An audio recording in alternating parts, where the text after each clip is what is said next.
Also, thoughts on the LV X Murakami collab. I'm awaiting the drop tomorrow. Gonna snag something for the old ball and chain. Yeah, so I won't give my thoughts only because I kind of gave my thoughts initially when the whole thing came out. What I haven't spoken about, so I guess we can talk about this quickly, is since I last talked about it, the main development is that Zendaya was obviously like doing the campaign for the Murakami collab, like this stuff, which is kind of cool. Like Zendaya right now is like top of the top in fashion in terms of like fashion icon. Like that Zendaya is the person that everyone talks about when it comes to fashion. So it makes sense that she would kind of be in front and center with the Murakami campaign.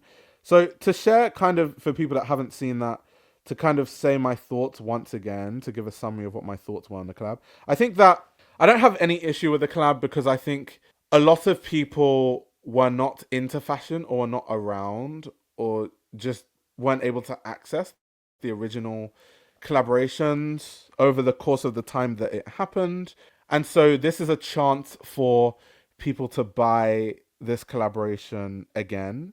Um, so I guess that's the good thing about this collaboration, especially if you want stuff new.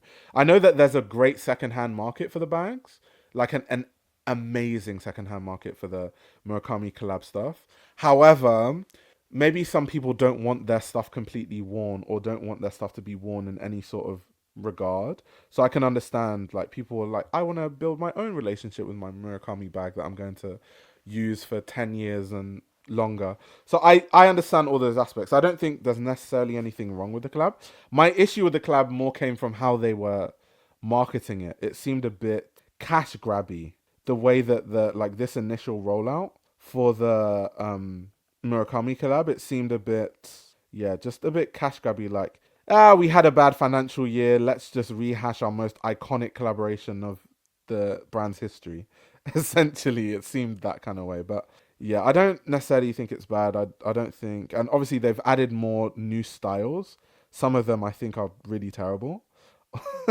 That's what kind of makes it feel a bit cash grabby, but in the sense of people getting stuff that they like and pieces that they like, I don't think anything is wrong with that. Law Roach is who gave Zendaya hype. Lots of people really don't follow her style here in America. Yeah, I guess because obviously I work in the fashion industry, so I see Zendaya all over the place. Like it almost feels like Zendaya is everywhere.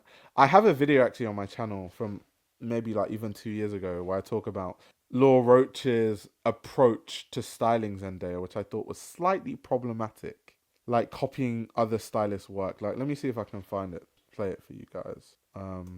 This is really weird. This is really some streamer stuff. Like, watching a video of me watching a video. Like, damn, that's some dystopian stuff, right?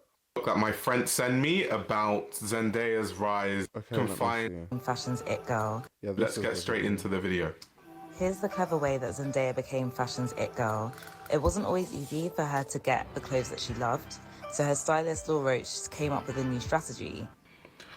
That's interesting that because we think of Zendaya. Okay, let me just skip because the point I'm making is essentially the strategy that Law Roach had was copying other stylists' work and then improving it in some sort of way. So a stylist has put together a whole look, and then Law Roach would literally look at what the stylist has done, copy the exact same look, but change one thing about it because Law Roach knew, which I think is a smart strategy, because Law Roach knew that, okay, she's going to be on like best dress lists, and people are going to start making lists of like who wore it better, who wore this better, who, and that was in the early days how Zendaya started to be seen as a fashion icon because people she would be on all these like comparison like Instagram posts and like fashion police will be like, oh, who wore it better, all this sort of stuff. And that was how she rose to prominence in the fashion industry.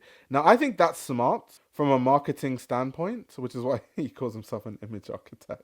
So I think that's smart. However, the ethics of literally a stylist spending loads of time to put together a look and then another stylist just comes and copies the whole look and then just changes like the shoes. I don't know about the ethics of that, but in terms of marketing and like that sort of stuff, it's smart. It's very, very smart. Laura just types in top 10 Galliano McQueen 90s fashion moments on Pinterest and calls it a day. Damn, Luke. Luke has come back with a vengeance. So I don't, because I'm a fan of Law Roach in terms of like, I think there's a lot to learn from Law Roach in terms of strategy of things. However, I just think how he started, the ethics of it can be brought into question. Like if I was a stylist and I spent so much time like putting looks together and like really trying to find what really works on my client and like doing all this work, and then another stylist just copies the look and changes the gloves, I would have an issue with that.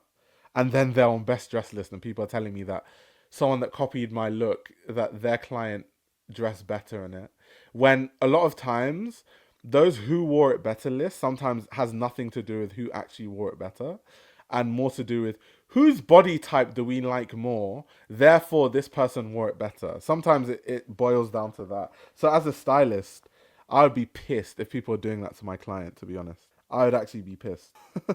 When black people start wearing more high fashion brands and people accuse them of devaluing the clothes, like with Cardi B and her Birkins, but they don't even know what type of person Jane Birkin was. Yeah, that's true. I don't even think that's a hot take. I think that's just fact. I think there are many cases where you can clearly see that that's just facts. Like, yeah. So, guys, there's this really good documentary. It was on Netflix in the UK. I don't know if it's still on Netflix, but I'm sure you can find it somewhere. But this documentary is called The Remix Hip Hop X Fashion. This is a really, really good documentary to watch, because in this documentary they talk about Dapper Dan and the impact of Dapper Dan, but more so than that, they do talk about like Lil Kim and how she's a fashion icon and was one of the earlier fashion icons in hip hop. But even outside of that, they talk about, and this is the part that I'm referencing, they talk about the fact that a lot of black fashion magazines and black hip hop artists and black, celebrities were trying to collaborate and work with a lot of luxury brands. And luxury brands didn't want to work with them because they thought that black people in general would cheapen, or the hip hop community would cheapen their brands and would cheapen their branding. And so, going back to this take, I don't think it's a hot take at all that when black people start wearing more high fashion brands, people accuse them of devaluing the clothes. Yeah, that's just the racism and prejudice that exists in the fashion industry. That shows itself in that way, and it is kind of weird because once again, people not knowing the actual history of the Birkin bag, and like they don't even know what these bags represent. They're just trying to like cosplay high society, and I'm like, oh my god, you're devaluing these bags, and like they literally don't even know who Jane Birkin is. It is kind of funny and ironic when you think of those things. You're devaluing the bag, like oh my god, like everyone's just wearing these bags now. It's like, bro, you're not even a fashion person. Like you, the only reason you know about Birkin bags is because all your favorite celebrities wore it. Like if they didn't wear it, you wouldn't even know what it is. Stop acting like you you're above everyone and you're some like next level of high society. Like everyone, like when everyone like wear these bags, like let me stop doing that voice. Exactly, too urban. Very, very urban sensibilities. I just feel like, the sensibilities around the Birkin these days, I think everything has just become a bit too urban these days. I think we just need to find a way of making it a bit less urban. Damn, the Kardashians devalue brands more than anyone else. Is that true though? Because I feel like the Kardashians add value to brands, not in the way that you think, more financially. Because when the Kardashians wear something, it sells out. Like they did a stat one time of Kylie Jenner's prominence and her, selling lip kits and all these things, and the percentage uptick in the US of people getting lip fillers. And it was wild when I saw the stat. I can't remember it off memory, so I won't say it exactly, but it's wild. So I feel like those kind of people, they actually add value to brands because they make brands so much money. But they don't add value in terms of like you know what I mean? They remove a bit of mystique from brands. They don't keep the same mystique once they wear stuff. As soon as a demographic that fashion snobs deem as tasteless wear something, it devalues the brand. Yeah, exactly. Exactly. Nectar Man says, I don't think it's a black thing. Danielle Westbrook single-handedly ruined Burberry. And she certainly isn't black. Yeah, it's many, someone said it earlier. Racism, classism, elitism. Like, these are all factors.